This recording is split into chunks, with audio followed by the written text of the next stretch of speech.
좋은 날입니다. 잘 지내셨죠? 오늘은 2024년 2월 6일입니다. 오늘은 화요일입니다. 자, 잘 지내셨죠? 잘 주무셨죠? 오늘도 하나님의 은혜가 있고 하나님 우리 마음 가운데 평안을 주시는 그런 귀한 날 되기를 간절히 축복합니다. 오늘도 말씀으로 또 앞길을 인도받고 또 말씀으로 힘받고 잘 살아가는 그런 귀한 날 되기를 간절히 축복합니다. 맥주 성경읽기 오늘은 며칠차 할까요? 37일차고요. 우리가 성경은 238페이지입니다. 자, 맥주 성경읽기 37일차 출발합니다. 첫 번째 창세기 39장이고 두 번째는 마가복음 9장입니다. 창세기 39장 요셉에 대한 이야기입니다. 요셉과 보디발의 아내에 대한 이야기입니다. 자, 뭐 잘 아시죠, 그죠? 보디발의 아내가 요셉을 유혹합니다. 아마 요셉이 젊고 잘생겼을 것이고, 그죠? 또 보디발은 또 여러 가지 일이 있으니까 집에 자주 못 들어왔던 것 같아요, 그죠? 그러니까 이 보디발의 아내가 자주 늦게 들어오는 또 잘 안 들어오는 남편으로 말미암아 요셉에게 더 많은 관심을 가지지 않았을까라고 개인적으로 한번 생각을 해봅니다. 개인적인 의견입니다. 자, 39장 보면 거의 TV나 드라마에 자주 등장했던 그런 장면들과 비슷하게 보입니다. 그렇죠? 나이 많고 뭔가 돈 많은 그런 사모님이지만 남편은 왠지 자기는 관심이 없고, 그러다 보니까 남편은 또 나이 많은 아내에게도 별로 관심이 없고, 그래서 남편은 왠지 젊은 회사나 이런 직장의 젊은 직원의 여자에게 관심을 가지고, 또 반대로 이 사모님 아내도 왠지 젊은 남자랑 또 관심을 가지고 뭔가 좀 그런 일들이 일어나는 그런 이야기 많이 아시죠, 그죠? 오늘 본문도 마찬가지입니다. 오늘 요셉이 유혹을 받았습니다. 자, 무엇보다 요셉이 너무 힘든 게 뭐냐면 요셉은 힘이 없다는 거죠. 물론 보디발이 그에게 많은 것을 맡겼지만 결정적으로 그는 외국에서 온 이주민에 가깝습니다. 어쩌면 불법 체류자라고도 볼 수 있겠습니다. 그죠? 그러니까 이 보디발의 아내에게 잘 안 보인다는 것은 결국 좋은 건 아니에요. 그죠? 그렇지만 오늘 요셉은 그 유혹을 거절합니다. 자, 9절 보실까요? 이 집에는 나보다 큰 이가 없으며 주인이 아무것도 내게 금하지 아니하였어도 금한 것은 당신뿐이니 당신은 그의 아내임이라. 그런즉 내가 어찌 큰 악을 행하여 하나님께 죄를 지으리요. 오늘 요셉이 두 가지 이야기입니다. 첫 번째, 나는 보디발이 나를 고용했고 당신을 금했다. 나는 절대 그럴 수 없다. 그리고 하나님 앞에 내가 큰 죄를 악을 행할 수 없다. 오늘 우리가 여기서 두 가지를 잘 기억해야 됩니다. 오늘 성도들도 세상의 법을 잘 지켜야 한다는 것이죠. 그리고 더 중요한 것은 하나님의 법을 더 잘 따라야 된다는 것입니다. 나는 하나님 말씀 다 들으니까 괜찮아. 난 이 먼저 갈 거야. 나 대충 해도 괜찮아. 왜냐고? 나 하나님 말씀을 살거든. 잘 믿거든. 이거 옳지 않습니다. 우리가 하나님 말씀대로 잘 믿고 산다는 것은 세상에서 지켜야 될 규칙, 법들도 잘 지켜야 된다는 것이 같이 포함된 겁니다. 물론 거기에 상충하거나 부딪히는 경우가 있을 수 있습니다. 그때는 우리가 하나님 말씀 선택해야겠죠, 그죠? 그러나 그게 아니라면 우리는 말씀 잘 지키면서 동시에 또 세상의 규칙도 법도 잘 지키며 살아야 된다라는 것이죠. 오늘 요셉이 이렇게 말을 했습니다. 이 말을 듣고 보디발 아내가 아이고 그러네요, 알겠습니다, 그러면 되는데 오늘 그렇게 하지 않습니다. 10절 보니까 여인이 날마다 요셉에게 청하였으나, 참 요셉은 대단한 것 같아요, 그죠? 그 유혹 한 번, 두 번, 세 번, 네 번까지 모르겠는데 날마다 하는데 어떻게 그걸 다 견디고 버텼을까? 참 대단하다는 생각이 듭니다. 결국 어떻게 됩니까? 요셉이 결국 이 여인의 유혹은 막아내지만 여인에게 모함을 당해서 감옥에 가는 일을 당했습니다. 오늘 우리 여기서 무엇을 기억하면 좋을까요? 이미 말씀드렸죠. 첫 번째는 우리가 세상에 살아가고 있기 때문에 세상의 법도 잘 지켜야 된다는 거죠. 그것도 우리의 의무입니다. 그러나 더 중요한 것은 우리가 하나님 말씀대로 순종해야 한다는 것입니다. 오늘 이 요셉이 끝까지 유혹을 지켰던 이유, 또 지키려고 했던 이유는 무엇일까요? 그에게 있어 하나님이 가장 큰 분이셨기 때문이죠. 그에게 있어 가장 중요한 분은 바로 하나님이었기 때문입니다. 그에게서 기준은 바로 하나님이었고, 그가 하나님 사랑했기 때문에 그가 온전한 마음으로 이렇게 유혹을 버티며 잘 지냈던 것을 볼 수가 있습니다.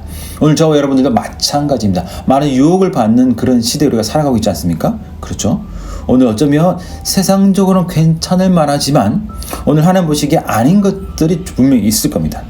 그때도 사람 다 하는데 다 그런 거 아니야 라고 살지 않고 끝까지 말씀 붙잡고 끝까지 하나님 말씀 기준 삼고 잘 살아가시는 저와 여러분 모두가 되시기를 간절히 축복합니다. 이것이 첫 번째고, 두 번째는 마가복음 9장입니다. 여기서는 14절부터 29절까지인데요. 특별히 여기서는 저는 이 귀신 들린 아버지의 이 고백, 이 부르짖음이 좀 더 마음이 많이 갔습니다. 몇 절이냐면요, 24절입니다. 자, 24절. 우리가 있는 성경은 240편입니다. 자, 곧 그 아이의 아버지가 소리를 질러 이르되 내가 믿나이다 나의 믿음 없는 것을 도와주소서 하더라. 자, 이게 말이 안 되는 말이 그죠? 내가 믿나이다 나의 믿음 없는 것을 도와주소서. 믿는데 믿음이 없다. 말이 안 되는 거죠. 그죠? 이게 무슨 이야기냐면 지금 이 아이의 아버지, 이 귀신 들린 아이를 둔 아버지가 이 아이가 온전해지기를 원하면서 제자들에게 왔습니다. 이 귀신 들린 아이를 고쳐주십시오. 아이의 귀신 쫓아주십시오. 라고 왔습니다. 그러나 제자들이 그걸 못했어요. 그때 예수님이 오셨습니다. 그러자 이 아버지가 다시 이 아이를 데리고 예수님께 왔습니다. 자, 그리고 도와달라고 하죠. 그죠? 자, 그랬더니 22절에서 이렇게 말합니다. 그러나 무엇을 하실 수 있거든 우리를 불쌍히 여기사 도와주옵소서. 예수님이 하실 수 있으면 도와주십시오 라고 이렇게 하니까 예수님이 뭐라고 말씀하십니까? 할 수 있거든이 무슨 말이냐? 믿는 자에겐 능히 하지 못할 일이 없느니라 하시니라.